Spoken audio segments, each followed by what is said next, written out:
Assalamualaikum warahmatullahi wabarakatuh.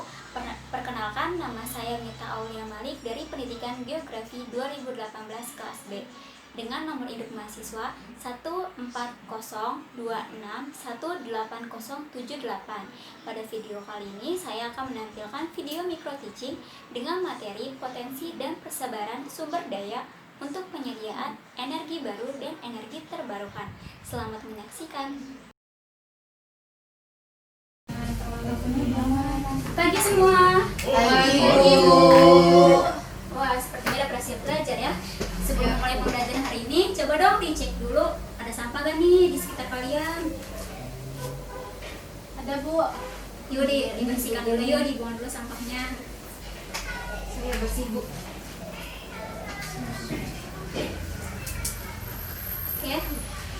Udah semua bersih nih ya. Sudah, Bu. Sudah, Bu. Sebelum mulai, tanpa lebih baiknya kita baca doa dulu yuk. Ketua kelas, tolong pimpin baca doanya ya. Halo teman-teman, sebelum mulai pelajaran kita hari ini, alangkah baiknya kita berdoa menurut keyakinan masing-masing agar pelajaran kita hari ini lancar. Berdoa dimulai.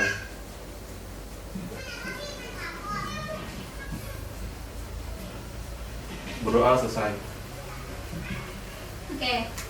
Sekarang masuk semua ke apa tidak nih ya? Masuk semua, Bu. Hadir semua, Bu. Oke deh, udah masuk semua nih.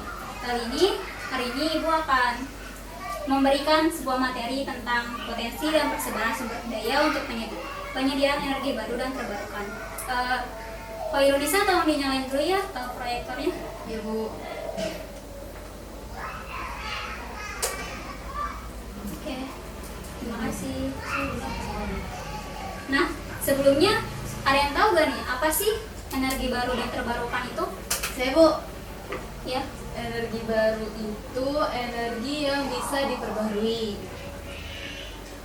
Terbarukan yang baru ditemukan.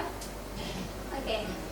Dilengkapin ya. Jadi energi baru dan terbarukan itu adalah sebuah pengolahan energi dari proses alam yang berkelanjutan dan dijadikan sebagai energi alternatif. Jadi bisa dibilang energi baru dan terbarukan ini adalah energi alternatif. Nah, energi baru dan terbarukan itu sifatnya ramah lingkungan sehingga berkontribusi dalam mengatasi pemanasan global dan mengurangi emisi karbon dioksida. Nah, ini adalah jenis-jenis dari energi baru dan terbarukan, yaitu yang pertama ada tenaga panas bumi, kemudian ada energi air, energi angin, gelombang laut, bioenergi, energi matahari atau surya, serta pasang surut air laut. Nah, ini adalah tenaga panas bumi. Tenaga panas bumi dalam Undang-Undang Nomor 27 Tahun 2003 merupakan sumber energi panas yang terkandung di dalam air panas, uap air, dan batuan bersama mineral dan gas lainnya yang secara genetik semuanya tidak dapat dipisahkan dalam suatu sistem panas bumi. Untuk pemanfaatannya diperlakukan proses penambangan. Kemudian di panas bumi ini tuh dia mempunyai keunggulan dan kelemahan. Coba tolong dibaca dong, Kiraina. Iya, Bu. Keunggulannya, ya, Bu? Ya. Keunggulannya dari tenaga panas bumi yang pertama yaitu dampak emisi karbon sangat rendah. Yang kedua membutuhkan lahan dan sumber air yang relatif sedikit. Lalu kelemahannya membutuhkan biaya modal yang tinggi, dan yang kedua dapat mempengaruhi kestabilan tanah di sekitarnya. Baik. Nah, energi panas bumi di Indonesia sendiri tuh dia tuh diperkirakan sebesar 40%. Namun di Indonesia itu baru memanfaatkannya hanya 4% saja. Kenapa? Karena di Indonesia itu banyak sekali ya kekurangan-kekurangan dalam seperti teknologinya, seperti itu. Kemudian yang berikutnya itu ada energi air. Nah, kita tahu sendiri kan, air adalah sumber daya terbarukan yang terus diisi oleh siklus global penguapan dan curah hujan. Nah, air ini kalian sudah belajar kan pastinya siklus hidrologi. Sudah, Bu. Nah, di situ dijelaskan kan, air tidak akan berkurang dan tidak akan Bertambah. betul sekali. Nah, di Indonesia sendiri potensi tenaga air ini bisa mencapai 75.000 megawatt. Tetapi di Indonesia itu dimanfaatkannya baru 10% aja nih karena ada kekurangan-kekurangan yang dimiliki oleh Indonesia seperti teknologi yang belum maju dibandingkan negara-negara lain. Nah, Adapun pemanfaatan energi air ini yaitu PLTA dan juga PLTMH. Sebelumnya ada yang tahu gak nih PLTA dan PLTMH itu apa? Saya Bu, Oke Aulia. kalau PLTA itu singkatannya pembangkit listrik tenaga air. Kalau PLTMH itu singkatan dari pembangkit listrik tenaga mikrohidro. Tepat sekali. Beri aplaus ya buat Aulia. Nah, bedanya apa sih PLTA dan PLTMH itu? Jadi PLTA dan PLTMH itu bedanya, kalau PLTA itu dia tuh berskala besar, sedangkan PLTMH itu berskala kecil. Jadi PLTMH ini dimanfaatkan di desa-desa kecil seperti di desa Cinta Mekar yang berlokasi di Subang, Jawa Barat. Sedangkan di Indonesia sendiri PLTA itu pertama kali didirikan di Ciata, Purwakarta pada tahun 1983. Nah, energi air ini juga memiliki keunggulan nih. Keunggulannya itu bendungannya dapat dijadikan objek wisata. Ada yang tahu agak apa sih objek wisatanya di Indonesia itu? Nggak tahu. Nggak tahu. Nggak tahu ya. Nah, objek wisatanya itu salah satunya di Indonesia adalah Waduk Jatiluhur. Kemudian yang kedua itu biaya pemeliharaan dan operasionalnya relatif lebih murah. Selain mempunyai keunggulan, dia juga mempunyai kelemahannya nih. Yang pertama, mengganggu keseimbangan ekosistem perairan. Kemudian pembangunannya dapat menyebabkan kerusakan geologi seperti tanah longsor dan erosi. Oke, lanjut. Kemudian ada energi angin. Nah, pemanfaatan energi angin itu menjadikan energi mekanik menggunakan kincir angin yang biasanya dimanfaatkan untuk menggerakkan pompa saluran irigasi.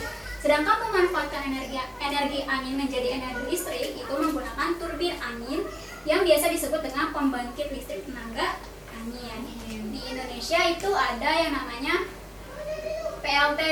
PLTB, itu pembangkit listrik tenaga bayu. Ini PLTB ini pertama kali dikembangkan di Indonesia itu ada di wilayah timur yang belum tersentuh oleh listrik. Nah, keunggulannya itu membutuhkan lahan yang kecil. Kemudian satu turbin dapat dimanfaatkan untuk listrik ratusan rumah. Sedangkan kelemahannya itu biaya pemeliharaan dan operasional itu relatif lebih mahal dan sulit diprediksi karena kecepatan angin yang tidak stabil.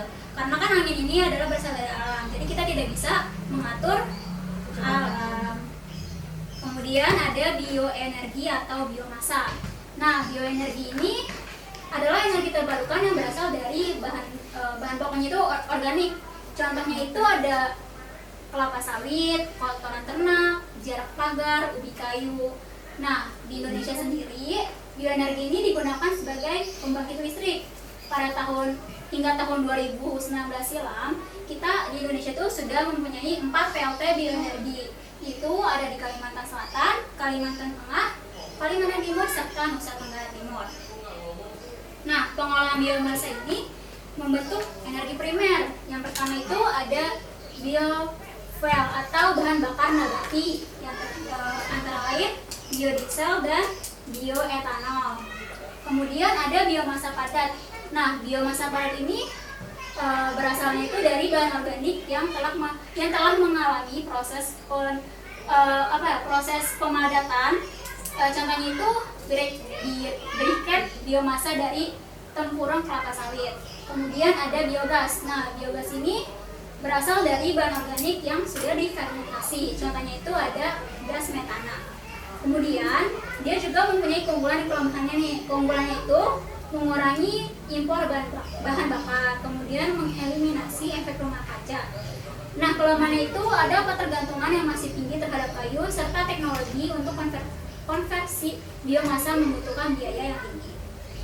Nah, yang terakhir itu ada energi surya atau energi matahari nih. Nah, energi surya ini digunakan untuk pemanasan rumah, pencahayaan pembangkit listrik, pemanas air, serta berbagai proses industri lainnya. Nah, tenaga surya atau tenaga matahari ini ternyata dimanfaatkan juga loh secara tradisional di Indonesia. Sebelumnya ada yang tahu nggak apa sih kegiatan tradisionalnya itu? Bu. Oke, Khairunisa. Jemur baju, jemur ikan asin, jemur yang basah-basah gitu untuk garam. Iya, tepat sekali. Dioplos yuk. Nah, di Indonesia pada tahun 2013 sudah membangun PLTS atau pembangkit listrik tenaga surya. Contohnya itu ada di Karangasem, Bali. Keunggulannya itu tidak menghasilkan emisi gas rumah kaca dan dapat dibangun di wilayah terpencil karena tidak memerlukan transmisi energi. Kelemahannya itu membutuhkan modal biaya dan luas lahan yang besar, serta efisiensi energi matahari dipengaruhi polusi udara dan kondisi cuaca. Kemudian ini ada hambatan yang dihadapi manusia dalam pencarian energi alternatif. Yang pertama itu pembiayaan yang terbatas dan kesulitan untuk menentukan perkembangan teknologi yang tepat dan serasi. Kemudian ada masalah lain seperti penghargaan dan permintaan akan bahan bakar dasar, kebijaksanaan pengelolaan sumber daya alam, energi serta lingkungan hidup. Langkanya sumber daya manusia, keterampilan, dan sumber daya penunjangnya.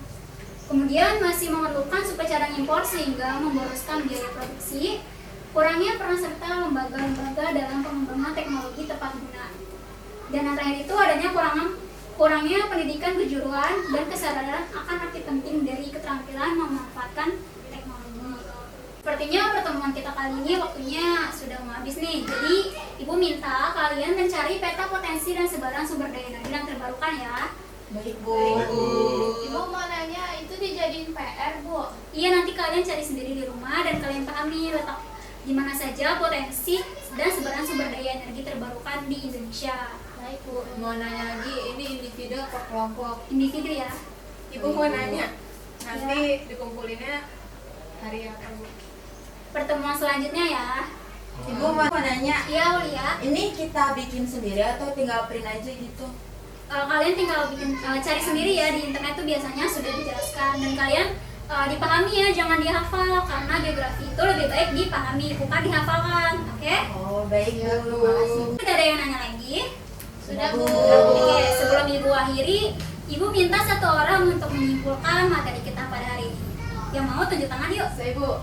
Oke, Hai Indonesia. Jadi kesimpulan materi baru dan terbarukan, energi baru dan terbarukan ini adalah energi sama dengan energi alternatif.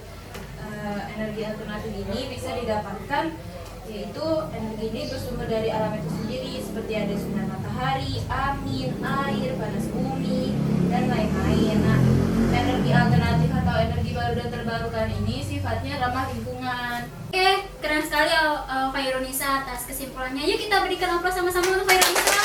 Wow, keren. Wow, keren.